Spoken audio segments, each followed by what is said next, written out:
सिंध और बलूचिस्तान में पानी की कमी बरकरार। चश्मा बैराज से सिंध और बलूचिस्तान को सिर्फ 1,60,000 क्यूसिक पानी मिल रहा है। पानी की कमी से दोनों सूबों की फसलें बुरी तरह तबाह होने का खदशा है। दरिया और डैम सूखने लगे, फसलें तबाह होने लगी। पानी की किल्लत ने खतरे की घंटी बजा दी। कुड्डू बैराज पर पानी 30% कम हो गया। सक्खर बैराज पर 22% कमी रिकॉर्ड की गई। सिंध से बलूचिस्तान को भी पानी कम दिया जाने लगा।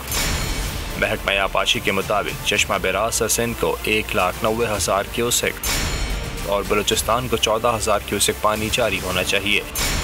चश्मा बैराज से सिंध और बलूचिस्तान को सिर्फ 1,60,000 क्यूसेक पानी मिल रहा है। इस तरह सिंध और बलूचिस्तान को मजमूई तौर पर 44,000 क्यूसेक पानी कम मिल रहा है। महकमा आबपाशी ने बताया, पानी की कमी के सबब सिंध और बलूचिस्तान में फसलें मुतासर हो रही हैं। बलूचिस्तान हुकूमत ने सिंध से कम पानी दिए जाने पर एहतजाज किया है।